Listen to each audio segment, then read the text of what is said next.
말씀 한 절인데요. 마태복음 5장 3절입니다. 우리 같이 읽겠습니다. 심령이 가난한 자는 복인다니 천국이 그들의 것이미요. 아멘.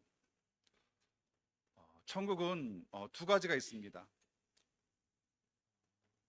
두 가지가 있는데요. 그러니까 우리가 죽어서 가는 천국이 있고요. 또 우리 마음에 임하는 천국이 있습니다.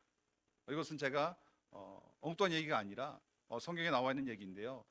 우리는 두 가지 천국의 의미를 바르게 이해할 필요가 있습니다. 우리가 죽어서 가는 천국이 있고 또 내 마음에 임하는 천국이 있습니다. 그래서 구원이란 단지 죽어서 천국 가는 것이 아니라 예수님께서 내 안에 들어오셔서 나를 다스리시고 통치하시는 것입니다. 존 오트버그는 그의 책에서 이런 말을 했습니다. PPT 넘겨주시면 감사하겠습니다. 이런 얘기를 했는데요. 복음이란 단순히 죄 사함을 받고 천국에 가는 것을 의미하는 것이 아니라 예수님께 온전히 붙들려서 인간 본연의 모습을 회복하고 지금 이 땅에서 매 순간 주님의 임재와 은혜와 능력을 경험하는 것이다. 아멘. 너무나 중요한 교훈인데요. 복음이란 어떤 단순한 지식이 아니라 예수님을 내 안에 받아들이는 것이고요. 이제는 예수님과 더불어 함께 지내는 것입니다. 그래서 계시록 3장에 보면 마음의 문을 열면 내가 그에게로 들어가 그와 더불어 먹고 그는 나와 더불어 먹으리라. 그러니까 예수님께서는 십자가에 죽으셨습니다. 그래서 우리의 죄를 해결해 주셨습니다. 뿐만 아니라 예수님은 우리 인생 안으로 들어오십니다. 우리 인생을 관여하시고 주관하시고 이끄시고 통치하시고 다스리십니다. 이것이 성경에서 말하는 구원이고 또 이것이 천국을 우리가 소유하는 것입니다. 그렇다면 어떤 사람이 천국을 소유할 수 있을까? 어떤 사람이 주님의 온전한 다스림과 통치를 받을 수 있을까? 어떤 사람이 천국을 경험할 수 있을까? 오늘 본문이 바로 그 비밀을 우리에게 말해주고 있습니다. 오늘 본문은 천국을 소유하며 경험하는 자의 특징을 한 가지 설명하고 있습니다. 다시 한번 본문 보겠습니다. 마태복음 5장 3절인데요. 우리 같이 읽을까요? 같이 읽겠습니다. 심령이 가난한 자는 복이 있나니 천국이 그들의 것이미요. 아멘. 예수님께서는 재산을 팔아 구제한 자는 복이 있나니 천국이 저희 것이며 라고 말씀하지 않습니다. 금식하며 열심히 신앙생활하는 자는 복이 있나니 천국이 저들의 것이며 라고 말씀하지 않습니다. 다른 사람을 위해 수고하고 헌신하고 봉사한 자는 복이 있나니 천국이 저들의 것이며 라고 말씀하지 않습니다. 천국을 소유한 자의 특징이 있습니다. 그것은 마음이 가난한 자입니다. 이것은 예외가 없습니다. 우리 가운데 마음이 좀 부한 자가 있다면 천국과는 좀 거리가 먼 자일 수가 있습니다. 천국은 참 특이하게도 마음이 이 가난한 자만이 경험할 수 있고요, 누릴 수 있는 것이죠. 이 가난하다라는 의미는 갈급한 마음으로 오직 주님만을, 예수님만 의지하고 소망하고 이 바라본다라는 그런 의미입니다. 오늘 본문에서 말하는 가난은 두 가지 의미가 있습니다. 가난은 절대적 가난이 있고요, 이 상대적 가난이 있습니다. 2025년 기준 우리나라 그 중상층은 4인 가족 월소득이 한 680만 원 돼야 된다고 그러고요, 순자선이 8억 4천만 원 이상 되어야 중산층이라고 합니다. 여기에 비하면 저는 가난한 사람입니다. 이것은 상대적 가난입니다. 반면에 이 절대적 가난이 있는데요, 우리 아프리카 아이들을 보면 삐쩍 말라서 배만 볼록하죠. 그런데 그 엄마는 뭔가를 그 아이에게 해주고 싶어도 해줄 수 있는 것이 아무것도 없이 그냥 지켜 바라볼 뿐이죠. 그러니까 누군가 도와주지 않으면 죽을 수밖에 없는 것, 이것이 바로 이 절대적 가난입니다. 오늘 성경에서 말한 예수님의 그 가난이란 이 절대적 가난을 의미합니다. 영적인 파산을 의미하죠. 당장 누군가 도와주지 않으면 죽을 수밖에 없는 그런 심령의 가난. 주님, 저는 영적으로 파산했습니다. 주님께서 도와주시지 않으면 저는 영원히 죽을 수밖에 없는 비참한 죄인입니다. 예수님이 아니면 안 되는 그런 간절한 마음, 이것이 바로 오늘 본문에서 말하는 이 가난한 마음입니다. 메시지 성경은 오늘 본문 5장 3절 이렇게 번역을 합니다. 우리 같이 한번 읽어볼까요? 같이 읽겠습니다. 벼랑 끝에 서 있는 너희는 복이 있다. 너희가 작아질수록 하나님과 그분의 다스림은 커진다. 우리 한번 더 읽어보겠습니다. 벼랑 끝에 서 있는 너희는 복이 있다. 너희가 작아질수록 하나님과 그분의 다스림은 커진다. 아멘. 이 말씀의 의미는 우리가 이 벼랑 끝에 서 있다라는 것을 깨닫고 또 주님을 온전히 의지하고 신뢰하고 바라보는 자가 복이 있다라는 그런 의미 있죠. 따라서 나를 좀 나름 괜찮다라고 생각하는 사람은 이 천국과는 좀 거리가 먼 사람입니다. 나는 나름 신앙생활 열심히 한다, 나름 착하다, 나름 똑똑하다, 나름 결단력이 있다, 이런 사람은 천국과는 거리가 먼 사람입니다. 주님, 저는 도덕적으로 벼랑 끝에 서 있습니다. 영적인 파산자입니다.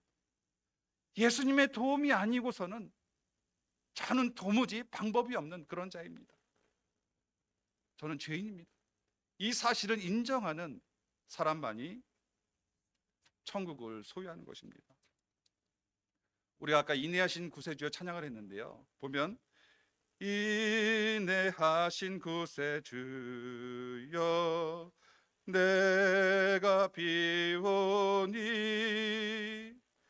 죄인오라 하실 때에 날 부르소서.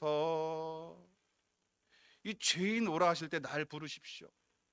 이 말은 죄를 많이 지은 사람이 부른 찬양이 아니라요, 마음이 가난한 자가 부를 수 있는 찬양이고요, 또 이런 고백이 있는 자가 천국을 경험하는 것입니다. 우리가 예수님을 처음 만났을 때만 나는 죄인입니다, 이런 마음을 품는 것이 아니라요, 우리가 평상시 늘 이런 마음, 이 가난한 마음을 품어야 되는 것이죠. 주님, 저는 선한 것이라고는 아무것도 없습니다. 저의 연약함과 부족함, 오직 주님의 십자가 보혈을 의지하며 주 앞에 나아갑니다. 저의 허물을 덮어주십시오. 저는 주님의 그 십자가 은혜가 아니면 도무지 살아갈 수 없는 자입니다 라는 그런 마음이 있는 자가 천국을 경험하는 삶을 살게 되는 것이죠. 그러니까 우리가 처음 예수님 믿었을 때 어떤가요? 구원의 확신과 구원의 기쁨이 있었습니다. 저 역시 예수님을 처음 믿을 때는 이 조목성도 하고 다녔습니다. 주님, 이 손 놓지 마십시오. 찬송 가사처럼 주님 한 분만으로 만족합니다, 주님 한 분만은 사랑합니다 라는 고백이 있었습니다. 그런데 시간이 지날수록 우리의 마음은 점점 공허해질 수 있고요, 또 구원의 그 기쁨이 사라질 수 있습니다. 빈들의 마른 풀과 같이 시들은 나의 영혼을 발견하게 됐죠. 왜 이런가 도대체? 이것은 복음의 능력이 약해서도 아닙니다. 이유는 한 가지 있죠. 어느새 우리의 마음이 높아졌고요, 우리의 마음이 어느새 부해졌기 때문이죠. 예수님의 은혜가 아니어도 얼마든지 잘 살 수 있고, 주님의 그 붙드심이 아니어도, 주님에 대한 간절함이 없어도 얼마든지 잘 지낼 수 있기 때문이죠. 또 그동안의 삶을 돌아보면서 나는 한 20년 동안 새벽 기도했다, 제자 훈련했다, 성경 통독 20번 했다, 30번을 했다, 금식 기도를 한다, 나는 구제도 하고 봉사도 하고 헌신도 한다. 내세울 것이 점점 많아지고요, 더 이상 가난한 마음으로 예수님의 은혜를 구하지도 않고, 더 이상 갈급한 마음으로 예수님 찾지 않죠. 물론 주님의 그 십자가 은혜의 사랑 알기에 시간이 되면 예배를 드릴 수 있습니다. 그러나 예배 후에는 더 이상 간절한 마음으로 주님을 찾지 않죠. 과연 이런 모습 가운데 우리가 주님의 온전한 통치와 다스림을 받을 수 있을까? 바로 이런 모습 가운데 우리가 천국을 온전히 경험할 수 있을까? 그렇지 않습니다. 오늘 본문 분명하게 선언합니다. 심령이 가난한 자가 천국을 소유할 것이다. 심령이 가난한 자가 주님의 온전한 통치와 다스림을 받을 것이다. 복음이 우리에게 요구하는 마음은 이 가난한 그런 마음입니다. 누가복음 18장에 보면 두 사람의 기도가 나오는데요, 바리새인과 세리의 기도입니다. 우리 바리새인의 기도를 보면 제가 읽어드리겠습니다. 바리새인은 서서 따로 기도하며 이르되 하나님이여, 나는 다른 사람들 곧 토색, 불의, 가늠하는 자들과 같지 아니하고 이 세리와도 같지 아니함을 감사나이다. 나는 일에 2번씩 금식하고 또 소득의 11조를 드리나이다. 여러분, 이 표현을 오늘날로 바꾸면 주님, 제가 다른 사람의 재산을 토색하는 그런 조폭이 아니라 장로가 되고 권사가 되게 해주시니 감사드립니다. 화려한 불빛 아래 간음하며 그 유흥을 즐기는 그런 사람들이 아니라 내가 말씀을 묵상하며 기도하는 자가 되게 해주시니 감사합니다. 보이스피싱처럼 다른 사람을 속여서 재산을 뺏는 그런 사기꾼이 아니라 이 봉사자가 되게 해주시니 감사합니다. 인간적으로 보면 얼마든지 우리가 자부심을 가질 수 있고요, 대단한 수고 헌신입니다. 나름 괜찮은 사람이죠. 그러나 안타깝게도 불행하게도 이런 마음은 이 복음과 상관없는 마음입니다. 천국을 소유하기엔 너무나 부한 마음이고요. 반면에 세리의 기도를 한번 살펴보겠습니다. 누가복음 18장 13절인데요, 세리는 멀리 서서 감히 눈을 들어 하늘을 쳐다보지 못하고 다만 가슴을 치며 이르되 하나님이여, 불쌍히 여기소서, 나는 죄인이로소이다. 세리는 평생 죄만 짓고 살아왔습니다. 오늘날 그 사채업죄보다 더 악독한 사람이라고 말할 수 있습니다. 이 세리도 자신이 그 죄가 얼마나 큰지 잘 알고 있었습니다. 그래서 감히 하나님을 쳐다보지도 못하고 용서해 달라는 말도 못하고 가슴을 치면서 하나님 불쌍히 여겨주십시오 라고 기도하는 것이죠. 이 가난한 마음을 넘어서 이 파산한 마음입니다. 그런데 하나님께서는 자신의 의를 주장하는 바리새인을 거부하시고 자신의 죄를 인정하는 세리를 품어주시는 하나님이십니다. 뭐 그렇다고 해서 우리가 죄를 지어도 된다, 죄가 합리화시키는 것도 아니고요, 헌신과 수고와 봉사가 필요 없다라는 의미가 아닙니다. 지금 하나님께서는 우리의 그 마음 상태를 지적하시는 것입니다. 그 마음이 부한가, 그 마음이 가난한가, 이것을 우리에게 지적하시는 것입니다. 여러분들이 이 앞에 나와서 나란히 서신다면 우리가 키가 크신 분도 있고 작은 분도 있고요, 분명히 우리 구별할 수 있습니다. 어떤 분은 키가 많이 크구나, 어떤 분은 작구나. 그런데 우리가 아파트 10층 높이에서 바라본다면 어떨까요? 그 차이는 별로 없을 것입니다. 비행기에서 바라본다면 이 도토리 키재기죠. 마찬가지입니다. 하나님 보시기에 바리새인과 세리는 별 차이 없습니다.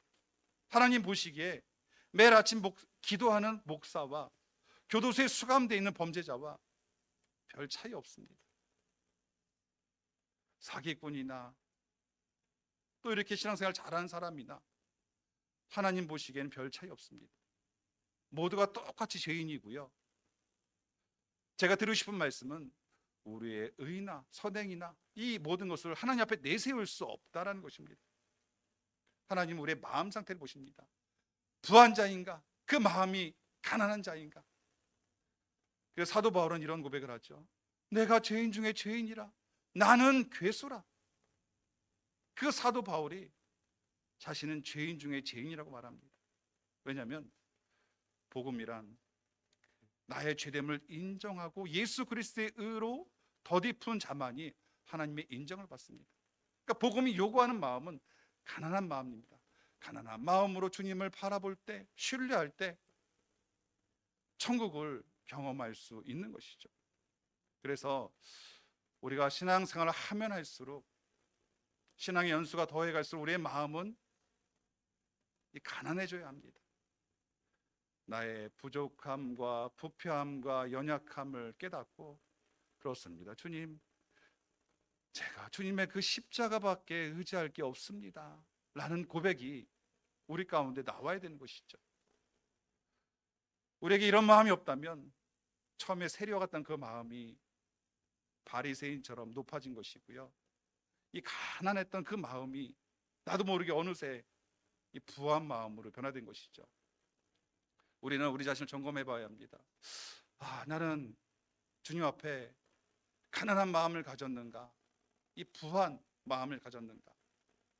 말씀을 정리하겠습니다. 마태복음 5장 3절 제가 다시 한번 읽어드리겠습니다. 심령이 가난한 자는 복이 있나니 천국이 그의 것이며. 아멘. 여러분, 우리가 죽어서 천국에 간다면 그곳에 모든 사람들은 가난한 마음의 소유자일 것입니다. 또한 이 땅에서 하나님의 온전한 자비와 통치와 인도하심을 받는 그 천국을 경험한 사람들 역시 모든 사람 다 이 가난한 마음의 소유자일 것입니다. 사랑하는 여러분, 우리의 가난한 마음으로 온전히 주님만 의지하며 주님만 바라보며 따라갈 수 있는 저와 여러분 되길 주의 이름으로 축복합니다. 우리 찬양한 곡 할 텐데